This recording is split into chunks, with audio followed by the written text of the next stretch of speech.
Yep, I think they caught that last one. The great Bertolio. Yes. Hey, good morning.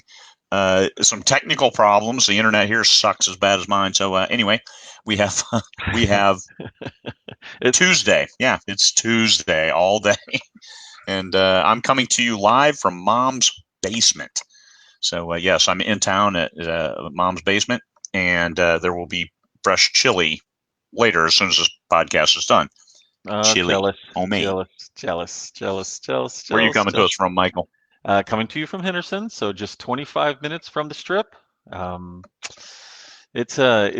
sun has now creased across the field of green. I personally believe, I went to the lake over here and went out there with kids and everything a few years ago, and you can see where the lake level has dropped at least, it looks like 80 feet, right?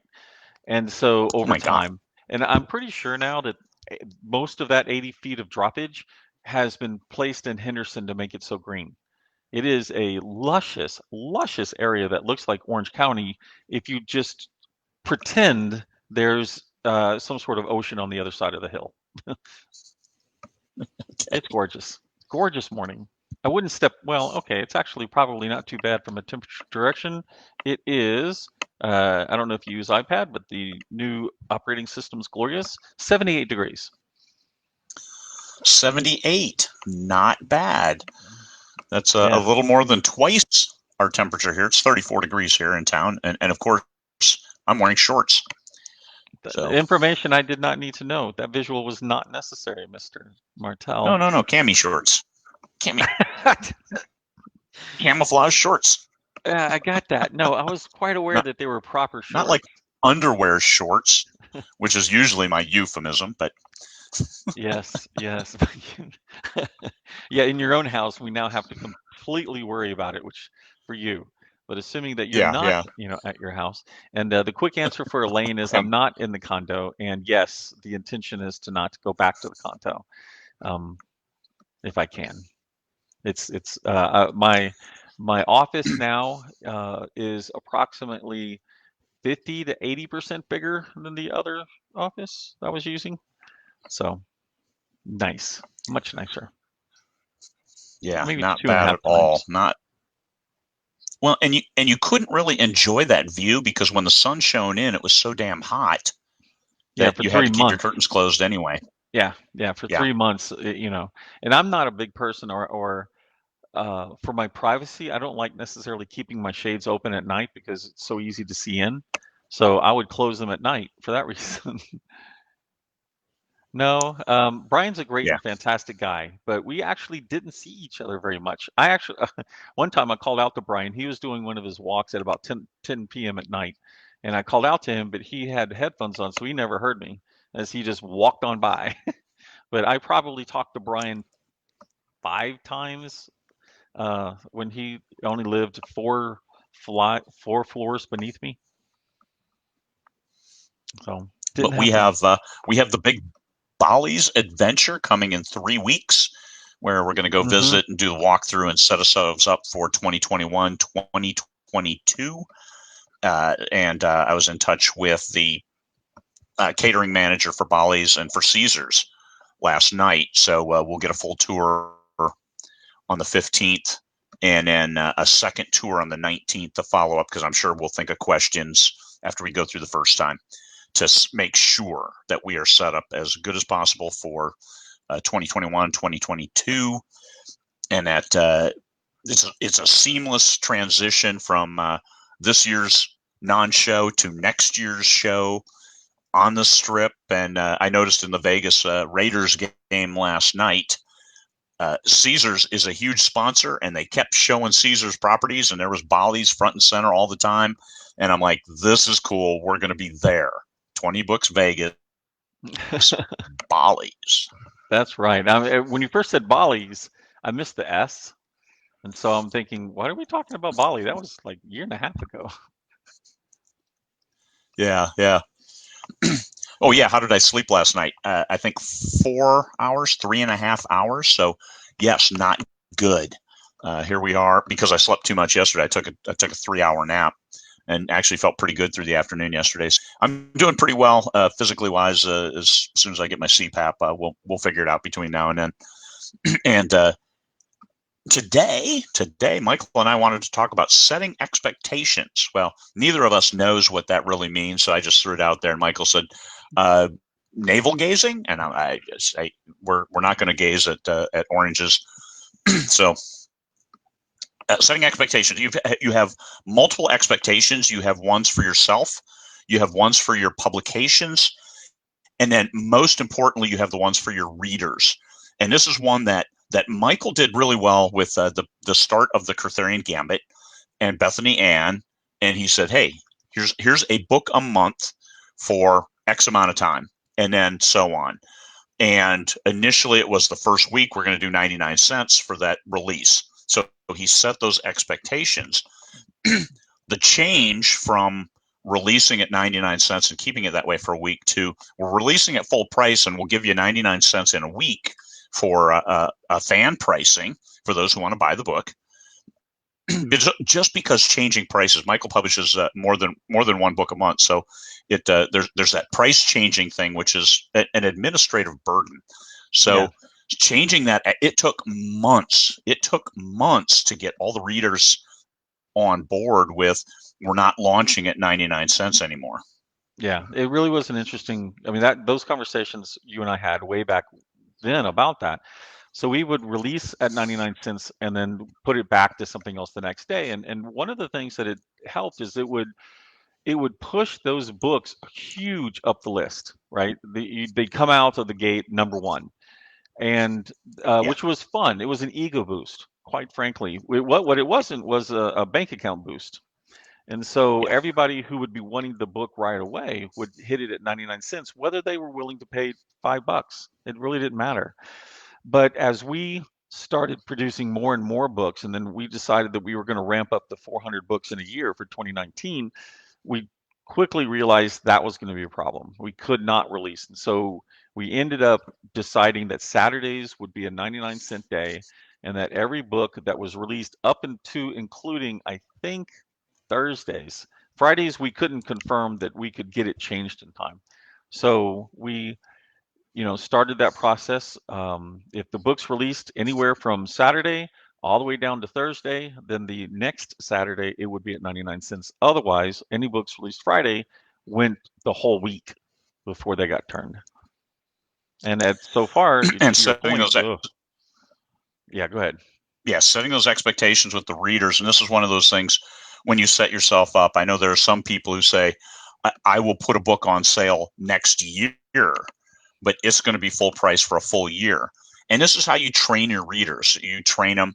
Now, when you publish fairly frequently, it's hard to say, hey, they're all going to be full price, because we're not, I mean, I'm not releasing a 150,000 word book every month that's comparable with Brandon Sanderson's Oathbringer series. I mean, it's not. It's different. It's an engaging. It's a different kind of prose. It's a different kind of engagement. So, managing those reader expectations is, hey, get it in Kindle Unlimited because you can get it for free, but I'm going to throw it down to 99 cents in a week, and then my new thriller series, I'm not going to do that. I'm going to wait a month, and I'm going to put it on sale for $2.99 for a week is all. I'm not going to drop it down. But managing those expectations, and this is something that already hitting my readers with that for the thriller books, that you're not going to be able to get this one for $2.99 or 99 cents. Still working out, so months of that campaign to set those expectations with the readers. Here's snippets. Here's me reading chapters from the book. All kinds of things is in the build up to start training those readers that this is how it's going to be. This is how it has to be, simply because of costs and things like that. Like Michael said, hey, it's cool to hit 200 overall in the store, go down to 100 overall in the store on a book, see it there for a few days, and it starts dropping down. And at the end of the week, you've made $300. Okay, this isn't why we write books. So especially because we have editors on retainer, we have artists on retainer. I mean, we have a lot of overhead costs. My first book, if I'd have made $300, I'd have been ecstatic. Hey, look at this, 300! Yay! That's not now. I mean, we have thousands of readers, and we want to make more than $300 on a new book over the course of that first week. So that's our expectations because we have all those readers. So one thing that we found is by pricing it up at the start, then you get more of the Kindle Unlimited engagement at the beginning. Because if you're exclusive with Amazon, you might as well take advantage of what Kindle Unlimited has to offer. And I don't mean fudging the numbers. Write a book, write as big a book as you can write, still keeping the story, publish it. And hey, if you want to buy it, it's $4.99, $6.99, whatever. But if you want to read it, here it is. It's in Kindle Unlimited. Enjoy. So that's all about managing expectations. We constantly engage with the readers regarding, here's Kindle Unlimited. Read it for free. Hmm. And so that's one thing. But what do you think the expectations are for people who are new to the industry and it's perhaps they got here because somebody hyped, you know, make $1 million writing books, or they don't know, or they've heard that, somebody's making a little bit better money. What are those expectations? What can someone honestly achieve? I know that when we've had individuals go, how much money can you really make? And then we mention how much money they can make. They don't believe us either. So it goes both ways. What do you think? I think people's personal expectations, it all depends on. I changed mine after my first book, second book, third book, after my 10th book. My 13th was the first month that I made 5 figures. And I'm like, hey, this is cool. I remember that 13th book, that was maybe about 14 months of writing full time, but I was writing 8 to 12 hours a day, 7 days a week. And I remembered, hey, this wasn't just magic money. A lot of freaking work went into getting there. Hmm. And then the next month it dipped down to like 8,000 in a month. And you're like, hey, that's not too bad, but shit, I just made 10,000. I'm not going to give up. And, and and so managing my expectations, it's like, nobody cares. Work harder. So Yeah. focused. But by this time, my expectations aligned with, hey, here's what the readers are expecting from this series, and I can do that, and I like doing that. Hey, write more combat scenes where Terry Henry, drops a convenient f-bomb on the enemy right before he slaps him silly, and Char shoots him in the head. So these kinds of things is like, okay, hey, that is kind of fun, and the readers like this, so let me do more of this. So the words came fast, they came easy, and we delivered, and the fans responded, and month after month after month, and in March of 2017 rolls around, all of a sudden it's like, holy shit, I made almost 30 grand in a month. And I really liked that. I liked that. Now that was my second biggest month.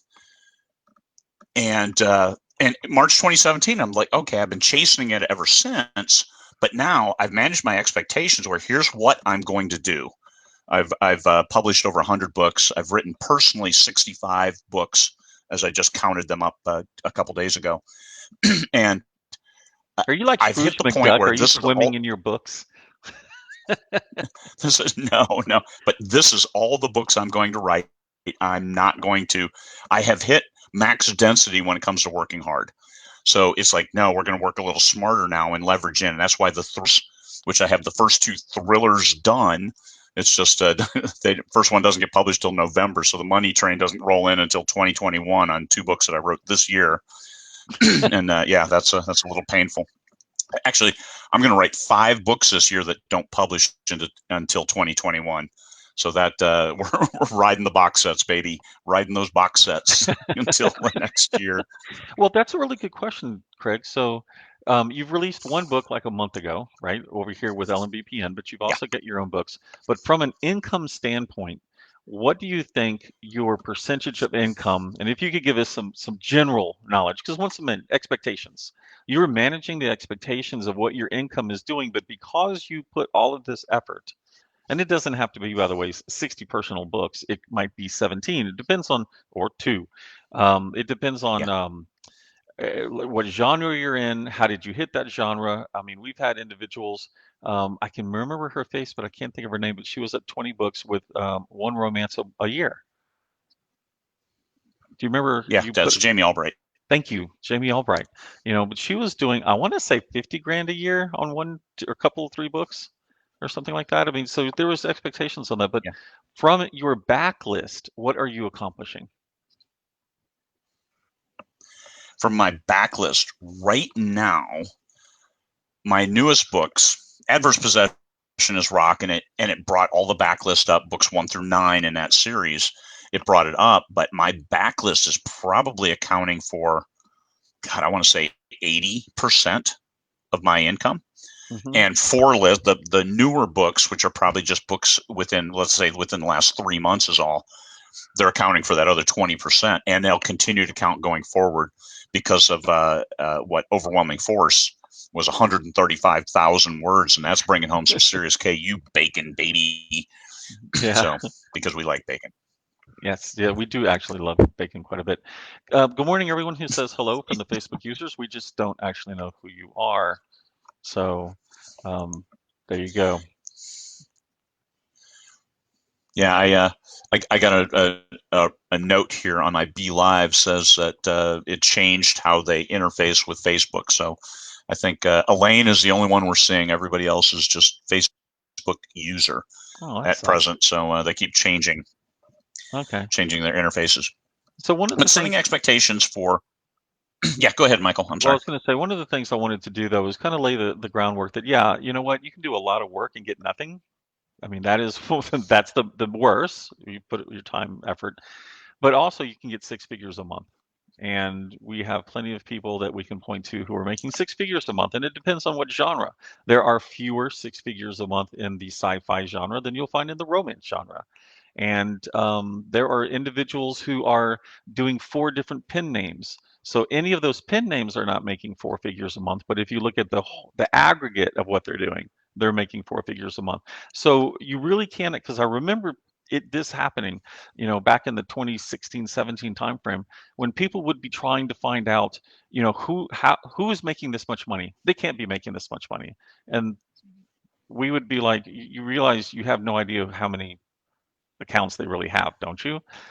Don't look at other people's to set your own personal expectations or grade yourself against other people.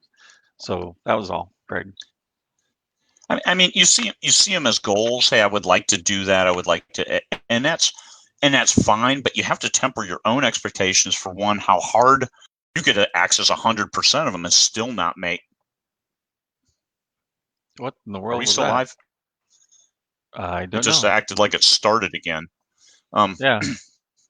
the We still have people though. Everybody still see us? Question: please comment that you still see us and you still hear us, and hopefully it works like it's supposed to, and we're not blue screened for everybody. Um, Yeah. Hmm. the the Anybody? Anybody? You still I see. have your. Go ahead. Sorry. There we go. Yes. All right, we're still live. Um, you have your expectations, and you can look at other people and say, yes, I would like to be there, but then you have to do it within yourself, and then you have to refine it based on what you see that you're capable of doing with your target readership. If you've sub niche, then that even if you access 100% of those readers, it may not be a whole lot of revenue, and that's where you have to expand beyond your boundaries. And that's also where, as you expand and pick up readers that are on the edge of your genre, that's where you may start getting some poor reviews. And it's all okay, because if you sell more books, hey, you're going to get bad reviews. It's just all there is to it. And like, we've had some reverse harem authors who hit it big right off, and then repeating that success, it's difficult because, hey, you hit it, and you hit it with that first book, but can you repeat it for the second book and the third book and the fifth book and then the 10th book and then the 20th book? And this is one thing that Michael compliments to him on the Kurtherian Gambit series, in that the 21st book in his series that was 21 books was the biggest seller right out of the chute, and that was massive because of that read through. So it goes about, yes, we write pulp, and there's a lot of people say, hey, you can't have quality if you write quantity. Well, I'll tell you what, the Arthurian Gambit did that with and had like about 100% read through after about book one. So once you got to book two or book three, Unless you it killed the was major good. You characters, knew they were that going to read was the whole series until they got to book nine, and then there was that little glitch, and then from book 10 to 21, 100%. that wasn't 100%, you dick. It It, was in the it 90s in wasn't bad, general, and but also, but you had 95%. But when you publish a new book, it would pick up with book one again, so you would fill in yeah, that gap of people who didn't follow through with new readers who would then go read the previous 13 books, 17 books, all 20 books. I mean, yeah. 21 books. And it was a lucrative series from that perspective. And you've published a lot of series since then, and not all of them have been that successful. I mean, Mm. very few of them have been successful Yeah, to that degree. yeah, agreed. I have, I mean, we could talk, yeah, expectations. I had listened to Lindsay Baroker. She was talking on a podcast that had gone away now, and they have a new one. I think the Six Figure Author podcast.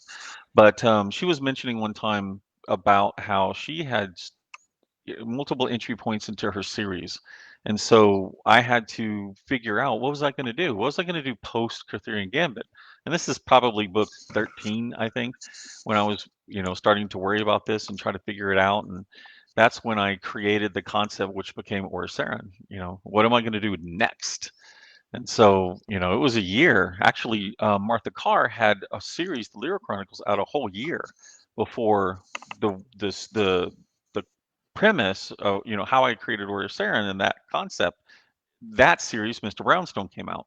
So, my expectation was I wasn't going to hit it out of the gate. And so I made adjustments and expectations, and Brownstone didn't hit it out of the gate like Arthurian Gambit, but it did well. So, it's interesting. Just by the way, expectations. Not everybody comes into the Arthurian Gambit universe through the Arthurian Gambit. Just a month ago, there was a person who said, "Oh wow, I found this Arthurian Gambit thing because I was over at Terry Henry." And it's like for them, Terry Henry was the actual first series that they read. So, Well, and that's because we marketed it as post-apocalyptic, which the mhm. Arthurian Gambit was never post-apoc. It never hit any of those genres. So because we made post-apoc appropriate covers. So, and this is something else: expectations, entry points in your series, and this is something Mal Cooper does exceptionally well. She has multiple entry points with 100 and some books, and each book will be a sub series of some place in that universe, and they're all entry points into the universe. Yeah, it's 35. I But want to say Eon 14 is 35,000 years long, something yeah, like that. 35,000. And if you think of a human history on the planet, it'd be like, hey, let's do a series on Greece in 2000 BC. Oh, okay. Hey, here's it. You don't. It's not going to build on anything else, but hey, it's part of this universe. So that's what Mal Cooper has done, and I think she wants to make it the biggest shared universe in the universe. Yeah, I was giving her shit one time because she was catching up to Arthurian Gambit, and I said, "Yeah, I'll just go ahead and start another series, just to, but that's not my goal, so I wouldn't do it just Yeah, to tweak her." I'll publish 100 books in that series over the next 6 months. It'll be good. We'll call it even.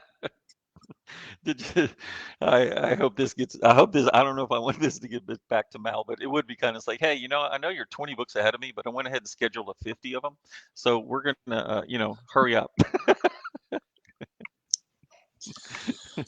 Yeah, and that's and I'll say that I know we have a lot of business conversations, and you wouldn't do that because your No. expectations are. I'm not doing that for an ego. But I'm looking at series that are going to resonate with the readers, and, and that's a whole different mindset than 2 years ago when you said we're going to publish 400 books through LMBPN. And it's like, hey, we're going to get these books, we're going to get these series, and then we're going to revise and see what's really working and learn. And every time at the end of the month, at the end of 6 months, at the end of the year, you go back through and it's like, what did we learn, and Yeah. and how can we move forward? And one of the biggest questions that you keep having is how can we predict a book's success before we publish it? Do you have any kind of answer for that? Wow, I wish you had given me a few minutes to think about that one because it's a compelling. The question, I guess I would paraphrase the question as, is there at what point of publishing a book can you discern how viable it as a product? How much can you sell, right? And so it started, and this particular situation started back in the very beginning for me. Whenever I was talking with T.S. Paul, who recently passed away, Scott Paul, and those individuals, the first four, I suggested, I said, Kindle Unlimited will not tell you how far people get into your book before they stop. So you never know. What I would suggest maybe is instead of writing a 60,000 word, 70,000 word book like I was doing and doing three of them to figure out whether or not this series would work, why don't you do 20,000 word, just one book into 20,000 word chunks and find out, are they reading all three? If you do that, then you can have a good, honest expectation that if you put it out as a single book, it will sell and it'll keep going. That way, instead of doing 200,000 words, did my series do well? You can do it on 60 or 80,000 words. That was my premise, and it's always been that way. And so we're constantly working on that to find out. And honestly, yeah, there's a couple of different ways. First, how do you tell whether or not your cover is capturing interest? That's one of the biggest ones. You can screw a really good book with a crap cover. You need to figure that out. Is your cover, and don't, oh, for God's sakes, I still deal with this because I'm dealing with so many authors. Just because you can write a good story doesn't mean you have dick knowledge on what is going to sell a book. Get yourself with somebody who can understand and perhaps mentor you that there's not a reason to have 8 characters on your book because in a thumbnail, which is where it's going to sell, you're not going to notice who the hell those are. So anyway. That's a. I have gone a different route on my covers. I just select some kind of random scene and get the cover before I write the book, and then I write the book to make sure the cover fits the something within the book. I don't try to go overboard on, hey, I did this scene, this would make a perfect cover. No, and especially the more artsy the cover, the worse it's going to be because you're looking at it at like imagine 5 different covers lined up on your phone with text, so you see about that big of it.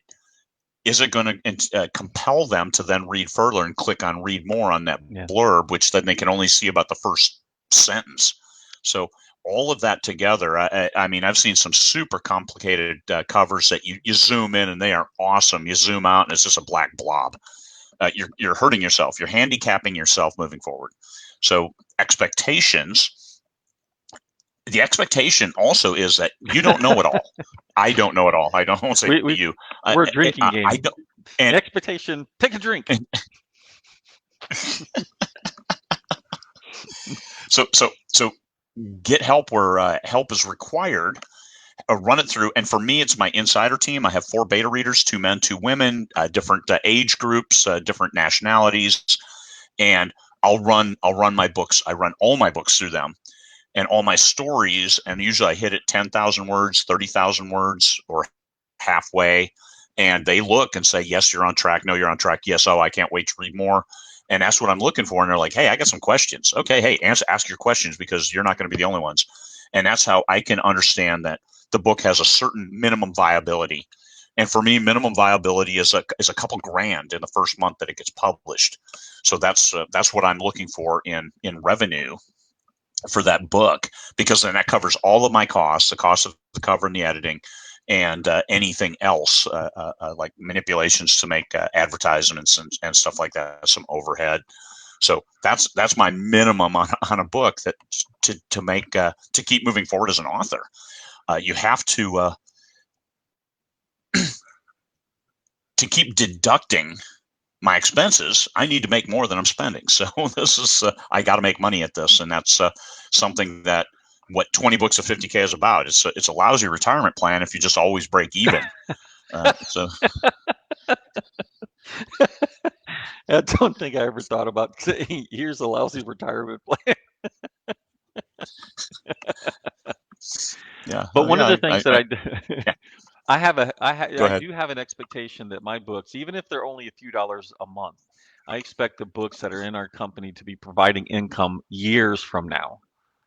And that is something that I think is pretty compelling. It is it is somewhat of a retirement plan.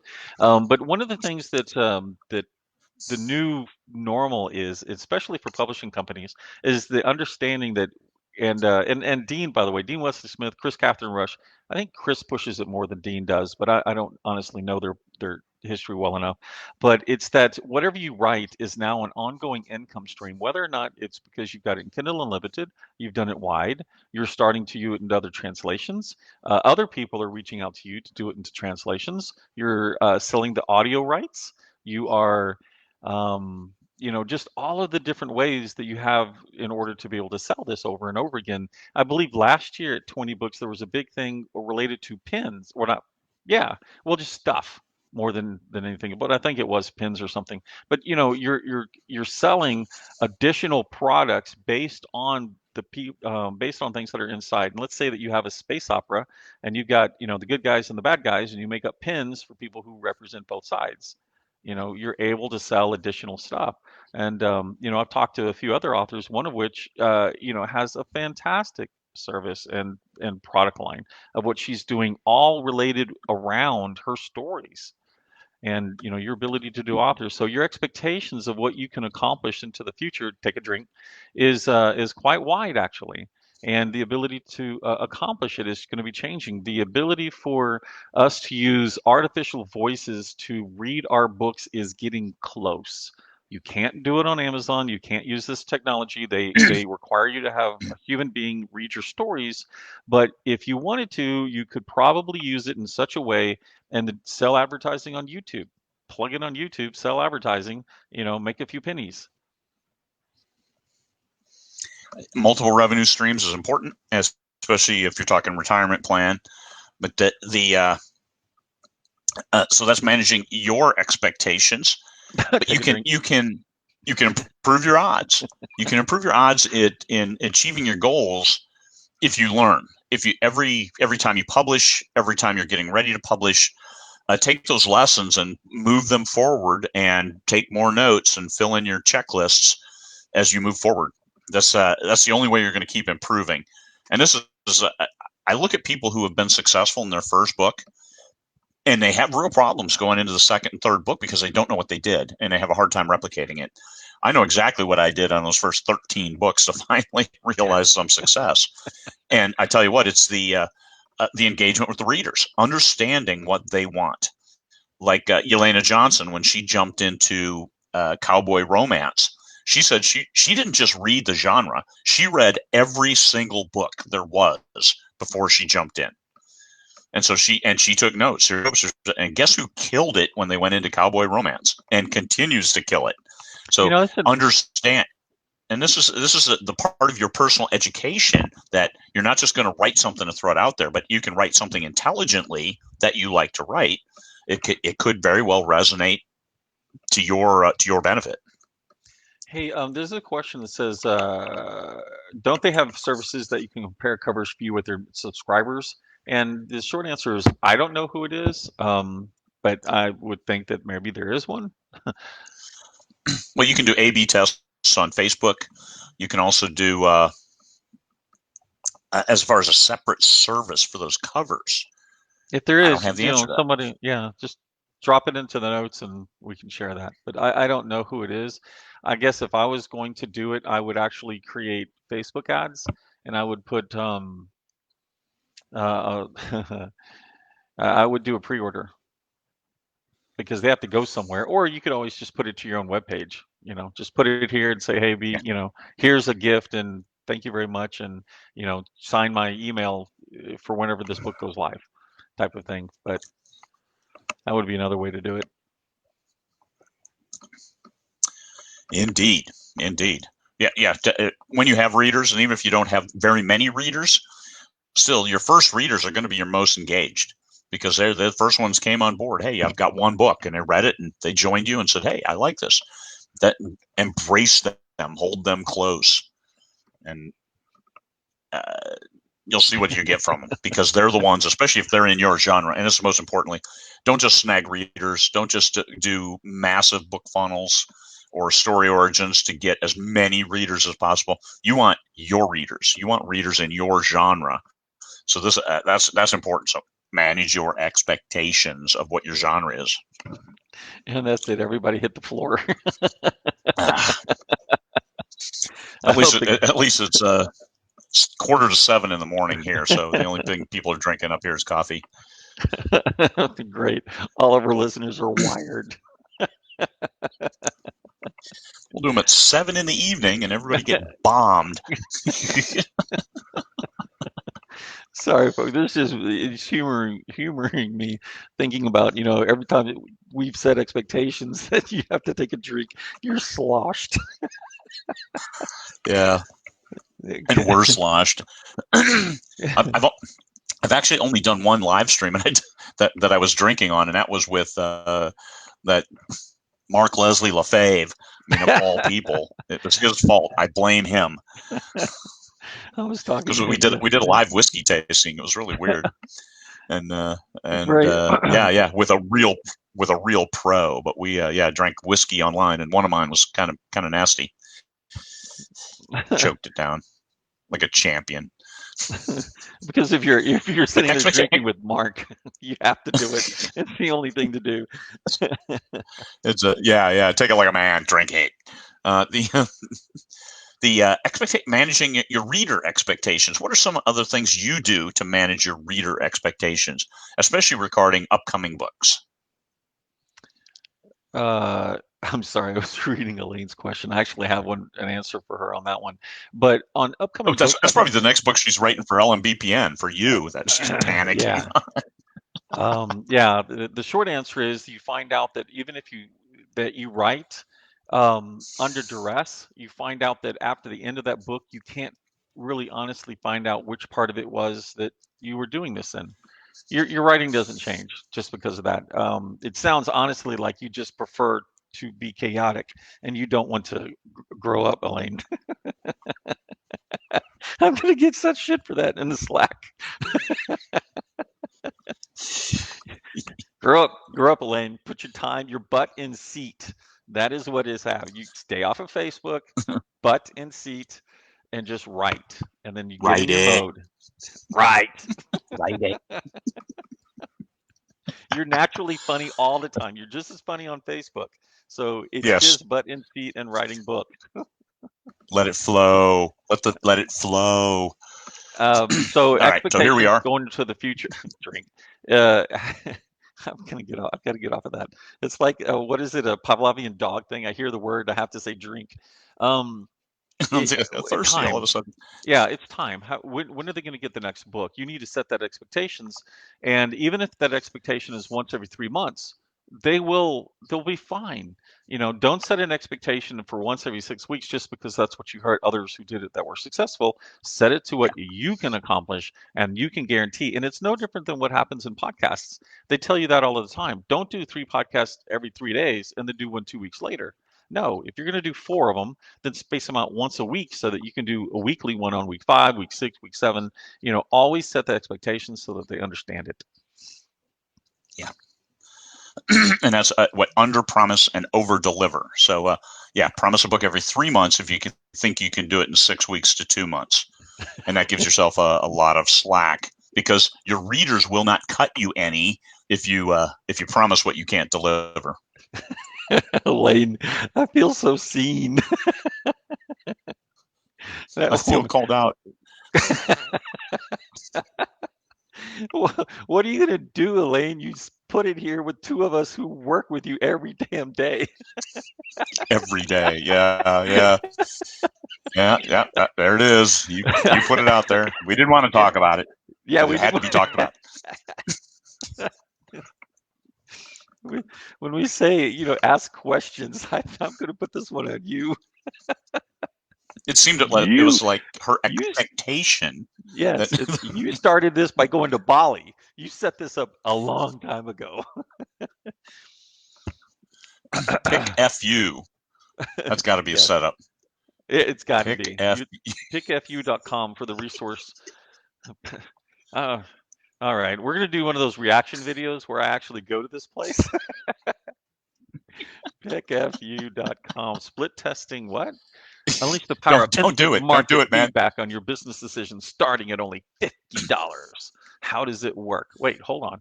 As seen in the Creative $50 Pin, down. DuckDuckGo, Ecom Crew, Smool. Creative Pin, we know that person. We've had dinner with her in England. Penguin Random House, Startup Brothers. Need a valid idea? PickFU is for you. Authors, entrepreneurs, e-commerce sellers, app developers. Pricing is okay. For $50, you get 50 US-based respondents, insights up to 2 different options, logo concepts, URL, book covers, etc. 50 responses that include written explanation. Okay, I'm gonna fucking do this. Oh, I just lost. Sorry, everybody. I was the first one $50 who did it. down, $50 a day for 50 Private years. You results, too not can listed. get feedback. Okay, so we have to do this, right? I've, in order to clear my mind at the end of the day, I think like last night I stopped at 10 p.m.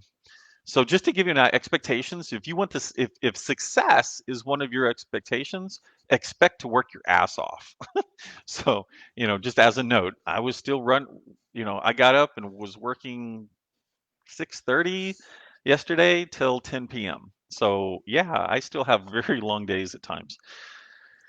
Anyway, so Yeah, and that Craig, how about you and I do pick FU and we'll do something for it? Like what the hell?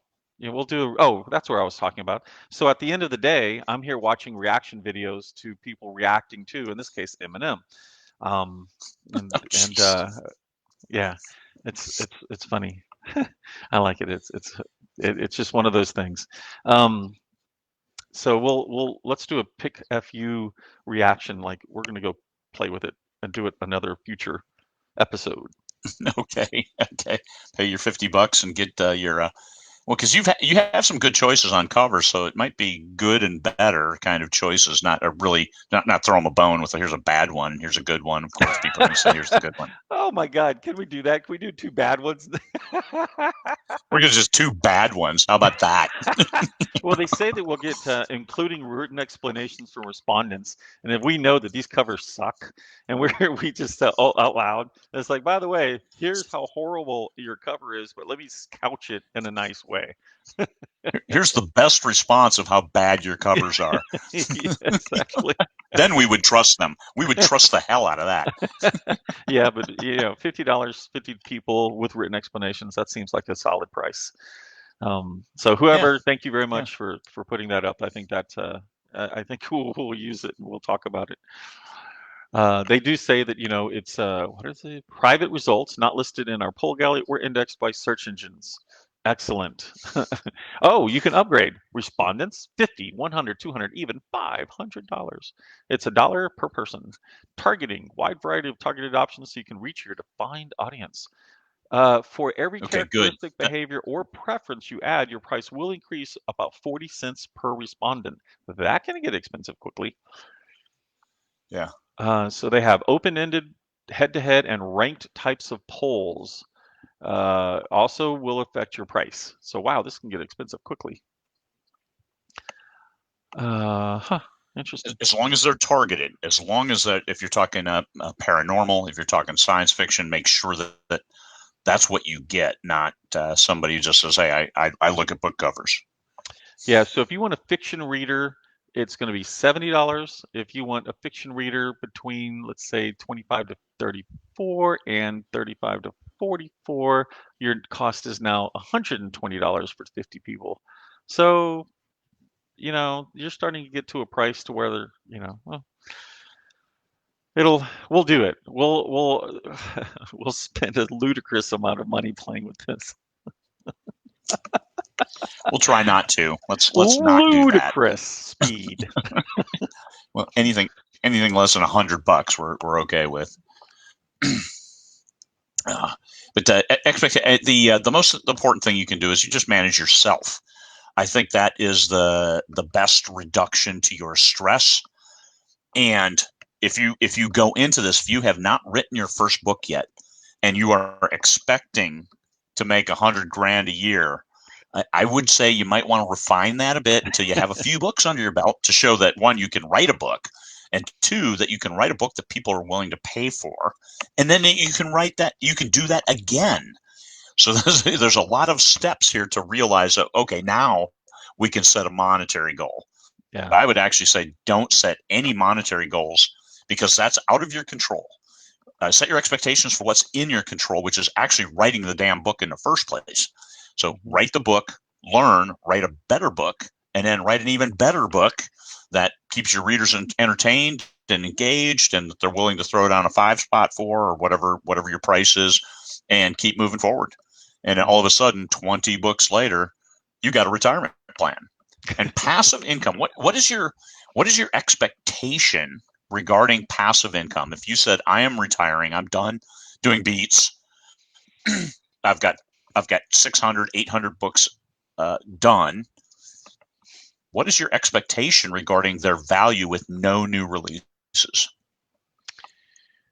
Based on what I've learned, I believe that I could expect five-figure months for the next foreseeable future. Um, I mean, we're moving things into, like, we're at approximately 44 books translated into German right now. That is going to grow into a seven-figure business. It's already a mid six-figure business. Um, and so we have another eight, or call it 800 to 900 books that we can do just from our own, not including the fact that we're publishing others, Dakota Kraut being, one of them, and Lit RPG, Dakota and Danielle, and their books are going in, and we just signed another one that will make our third Lit RPG author. Um, we're going to have a hell of a future. The beats type stuff that caused me to stay up till 10 p.m. last night, I got myself into this situation, so I've probably got a few more months of dealing with that, and that's offloading what I could, and so I need to offload more actually now. Yeah. Because one of the things that you can expect is if you run your body ragged for 3.5 to 4 years where you don't take any days off, you can expect to get hypertension. You can expect to go see the doctor unexpectedly, is what you can expect. Unexpected. Don't take a drink on that one. No, no. You can expect to learn what it looks like, to see the inside of stuff. Just saying. Yeah, yeah. You get to see the inside of the emergency room, like both of us have. It's yeah, not optimal, shall we say? So, But that's once again that goes back to expectations. Last year, I published some 30 books in 30 weeks, and it was literally killing me. So I cut that back, and that helped immensely. And then this year, of course, a lot of the bullshit, motherfucking bullshit that went on, it kind of upset the apple cart a bit. And of course, published a lot more already this year than I had planned on for the whole year. I've already published more than that because hey, I wasn't traveling at all. So we've got some good things coming up. But one thing that I'm willing to do now that I wasn't before was move a publication date. Instead of saying, hey, I'm going to have this book ready by October, I might say that, but then I might be like, okay, can't get it done. How about November? Or how about December now? your health is more And important. I'm okay with that. I am Yeah. okay with that because, I mean, previously I remember the second year I published, I gave my editor who I had on retainer, here's my schedule for the year. And I hit every one of those gates. Hey, here's the book.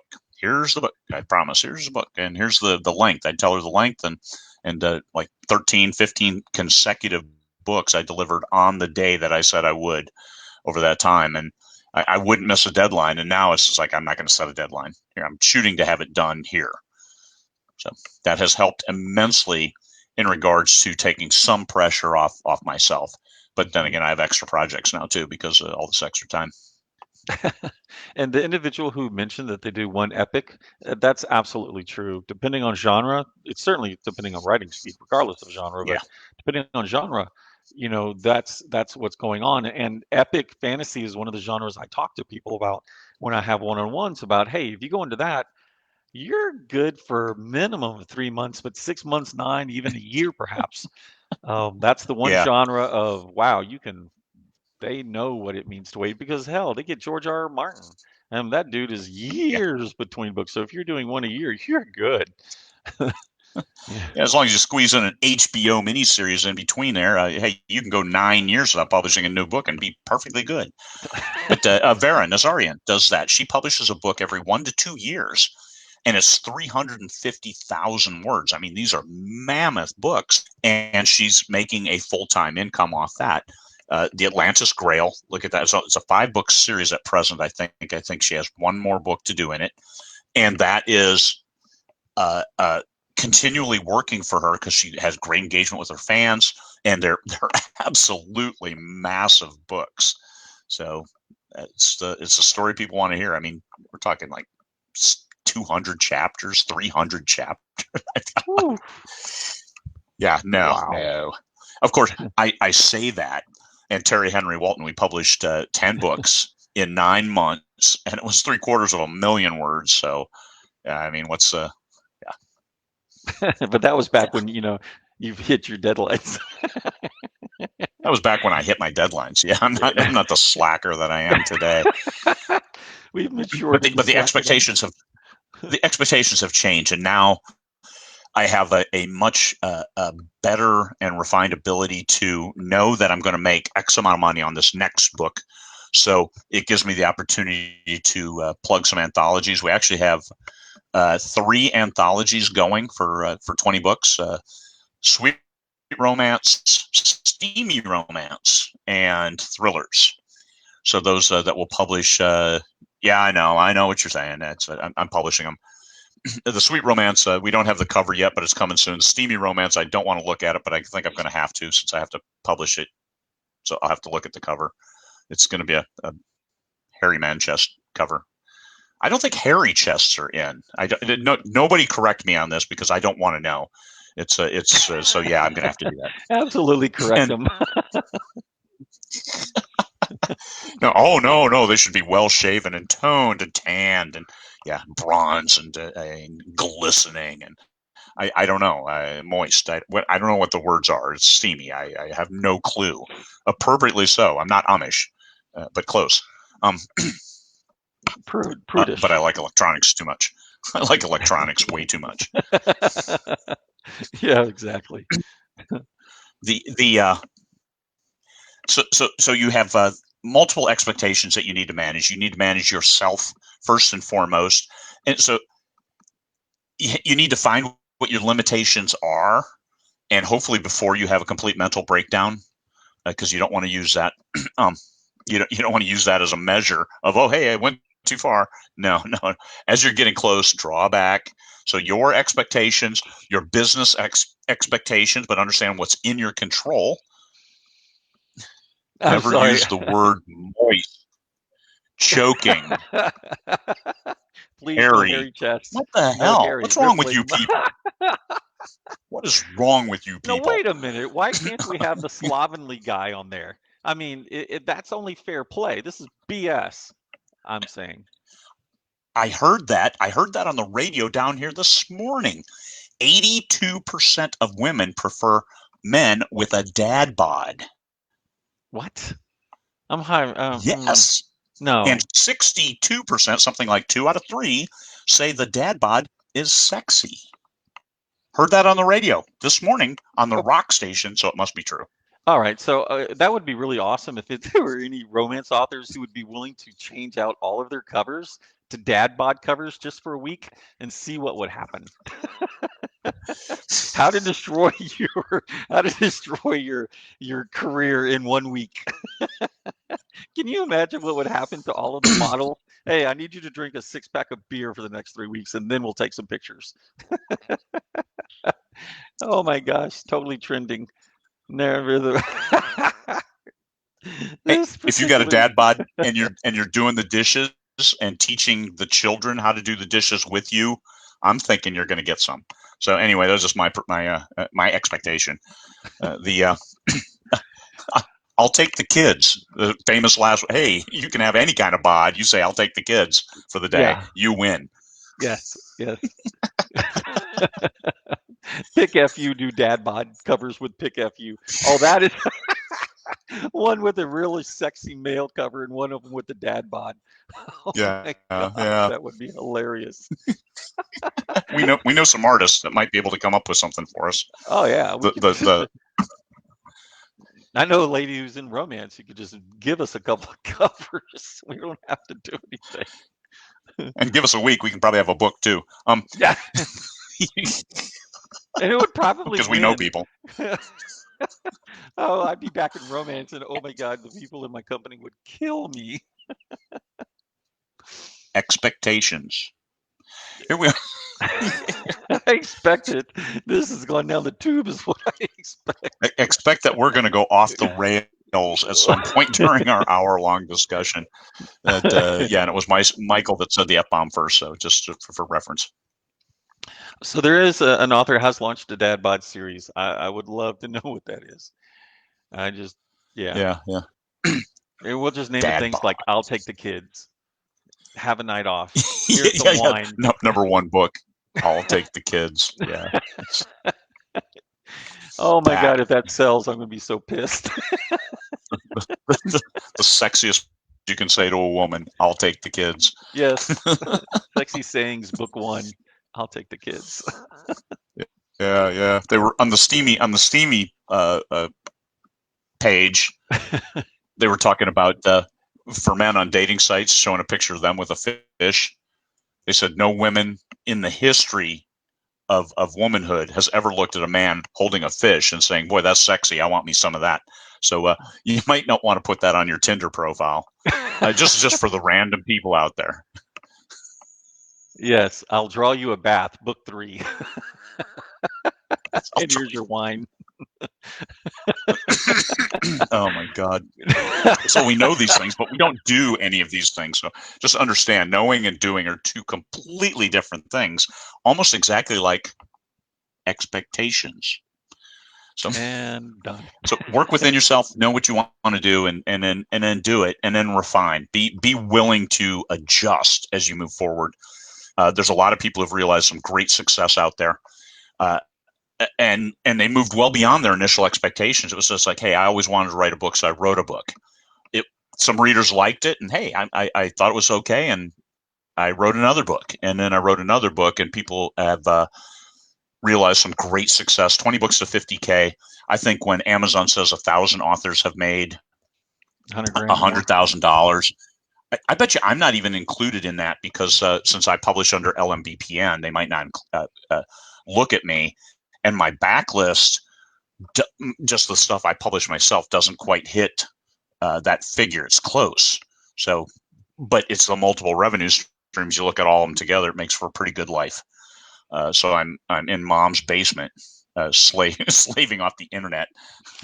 Please do not pay attention to the movie poster behind Craig's head. Crumb.